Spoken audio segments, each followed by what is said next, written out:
नमस्कार, बहुत बहुत स्वागत है आपका मौलिक शक्ति न्यूज में और मैं हूं आपके साथ साइमा। इजराइल के रक्षा मंत्री ने ईरान के supreme leader Ayatollah Ali Khamenei को लेकर एक ऐसा बयान दिया है जिसके बाद नेशनल मीडिया से लेकर के इंटरनेशनल मीडिया में भी इसी की चर्चाएं हो रही हैं।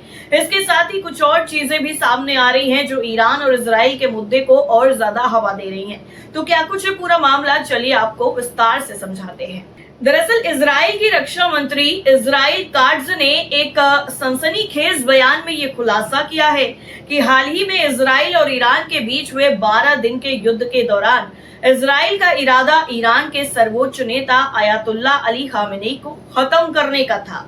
काट्ज ने यह दावा इजराइल के चैनल 13 को दिए गए एक विशेष इंटरव्यू में किया, जिसमें उन्होंने कहा कि खामेनेई को निशाना बनाने का कोई मौका नहीं मिला और ये बयान दोनों देशों के बीच में तनाव को और ज्यादा बढ़ाने वाला माना जा रहा है।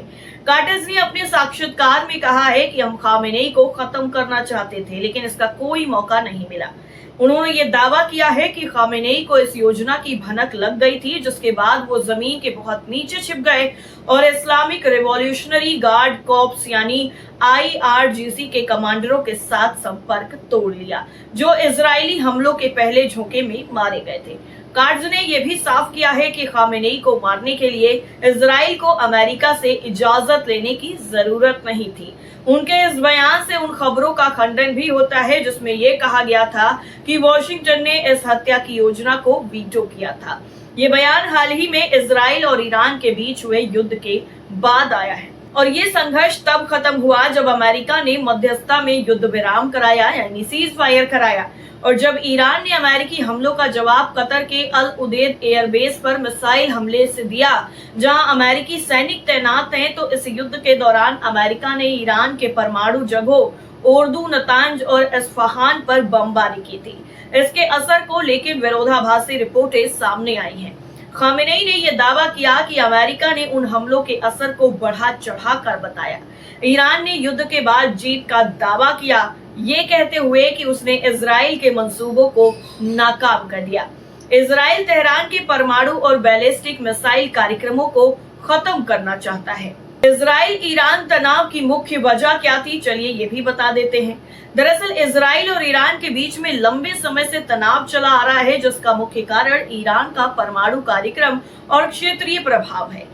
काट्ज ने खामेनेई को आधुनिक हिटलर करार देते हुए कहा है कि वो इजराइल के विनाश का लक्ष्य लेकर चल रहे हैं और अपने देश के संसाधनों को इस भयानक लक्ष्य को हासिल करने में लगा रहे हैं। काट्ज ने यह भी कहा है कि अगर खामेनेई उनके निशाने पर होते तो इजराइल उन्हें खत्म कर देता। उन्होंने ये भी दावा किया है कि इजराइल को इस तरह के ऑपरेशन के लिए अमेरिका से हरी झंडी मिली हुई है, खासकर तब जब ईरान अपने परमाणु कार्यक्रम में आगे बढ़ता है। इसके साथ ही आगे उन्होंने कहा है कि मुझे नहीं लगता कि हमले के बाद ईरान अपने परमाणु केंद्रों को फिर से शुरू करेगा। दूसरी तरफ नेतन्याहू ने भी ये कहा कि युद्ध के नतीजे ने अरब देशों के साथ और औपचारिक कूटनीतिक समझौतों के लिए एक अवसर मुहैया कराया है। तो क्या काट्ज के बयान से तनाव और ज्यादा बढ़ेगा, ये सवाल भी है यहाँ, क्योंकि काट्ज के इस बयान पर अंतर्राष्ट्रीय समुदाय में हलचल तेज हो सकती है। ईरान ने अभी तक इस बयान पर आधिकारिक प्रतिक्रिया तो नहीं दी है, लेकिन जानकारों का मानना है कि ये बयान दोनों देशों के बीच में तनाव को और ज्यादा बढ़ा सकता है। वहीं कुछ विशेषज्ञों ने इसे इजराइल की रणनीति बताया है, जिसका उद्देश्य ईरान पर दबाव बनाए रखना और उसके परमाणु कार्यक्रम को रोकना है। अमेरिका ने इस मामले पर अभी तक कोई आधिकारिक टिप्पणी नहीं की है, लेकिन काट्ज के इस दावे ने वॉशिंगटन और जेरूसलम के बीच में समन्वय पर सवाल जरूर उठाए हैं, जिसमें उन्होंने कहा है कि इजराइल को खामेनेई को मारने के लिए अमेरिका की इजाजत की जरूरत नहीं थी। दरअसल आपको बता दें कि काट्ज का ये बयान इजराइल ईरान संबंधों में एक नए तनावपूर्ण दौर की शुरुआत का संकेत दे सकता है। विशेषज्ञों का यह भी मानना है कि ये बयान न केवल ईरान के प्रति इजराइल की आक्रामक नीति को दिखाता है, बल्कि क्षेत्रीय शक्ति संतुलन को भी प्रभावित कर सकता है। अगर ईरान अपने परमाणु कार्यक्रम को तेज करता है तो इजराइल और अमेरिका की तरफ से और सैन्य कार्रवाइयां हो सकती हैं, जिसका असर मध्य पूर्व की स्थिरता पर भी पड़ सकता है। वहीं दूसरी तरफ भारत ने भी हमलों को लेकर चिंता जाहिर की है। दरअसल भारत ने ब्रिक्स देशों के समूह के साथ मिलकर ईरान पर हुए सैन्य हमलों पर गंभीर चिंता व्यक्त की है। इसे अंतर्राष्ट्रीय कानून और संयुक्त राष्ट्र चार्टर का उल्लंघन बताया है। ब्रिक्स समूह में ब्राजील, रूस, भारत, चीन, दक्षिण अफ्रीका, मिस्र, संयुक्त अरब अमीरात, इथियोपिया, इंडोनेशिया और ईरान शामिल हैं। आपको बता दें कि इस बयान में मध्य पूर्व में सुरक्षा स्थिति के बढ़ते तनाव पर चिंता जाहिर की गई है और सभी पक्षों से संवाद और कूटनीति के जरिए से तनाव कम करने का आह्वान किया गया।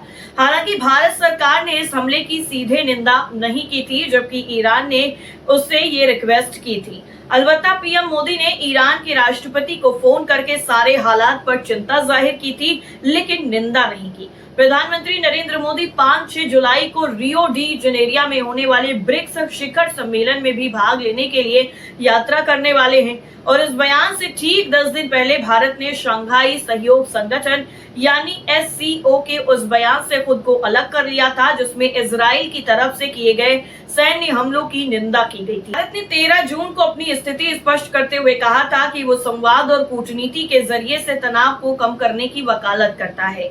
ब्रिक्स के संयुक्त बयान में कहा गया कि हम 13 जून 2025 से इस्लामिक गणराज्य ईरान के खिलाफ सैन्य हमलों पर गंभीर चिंता व्यक्त करते हैं, जो अंतर्राष्ट्रीय कानून और संयुक्त राष्ट्र चार्टर का उल्लंघन करते हैं और इसके परिणाम स्वरूप मध्य पूर्व में सुरक्षा स्थिति का बढ़ता तनाव सामने है। बयान में मध्य पूर्व को परमाणु हथियारों और अन्य सामूहिक विनाश के हथियारों से मुक्त क्षेत्र बनाने की आवश्यकता पर भी काफी ज्यादा जोर दिया गया। तो वहीं क्या भारत की कूटनीति सही है, इस चीज को लेकर भी सवाल उठ रहे हैं। दरअसल ये समझा जा रहा है कि भारत ने ब्रिक्स देशों की तरफ से जारी बयान में शामिल होकर ईरान पर हमले के मुद्दे पर अपनी कूटनीति को सही करने की कोशिश की है, वरना G7 देशों के सम्मेलन की तरह ब्रिक्स में भी भारत को बुलाने पर ऐतराज हो सकता था और मोदी सरकार की आगामी विदेश यात्रा खटाई में भी पड़ सकती थी। ईरान ने भारत के इस रुख का स्वागत करते हुए दिल्ली में अपने दूतावास के जरिए से बयान जारी किया।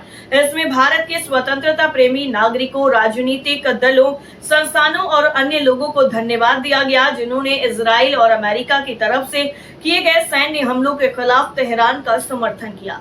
और जिस तरीके से ईरान के दूतावास की तरफ से ये धन्यवाद किया गया, उसके बाद सियासी गलियारों में भी एक बार फिर से चर्चाएं तेज हो गई हैं। तो वहीं दूसरी तरफ भारत ने अब जब ब्रिक्स में ईरान पर किए गए इजराइल और अमेरिका के हमलों की निंदा की है, तो इस पूरे मामले के बाद एक नया सियासी जो एजेंडा है वो भी सामने आ रहा है। तो आखिर आने वाले दिनों में क्या जो इजराइल के मंत्री ने बयान दिया है खामेनेई को खत्म करने वाला, उस पर क्या कुछ चीजें आगे बढ़ सकती हैं, ये देखना काफी ज्यादा अहम होगा। आपका क्या मानना है, कमेंट करके जरूर बताइए।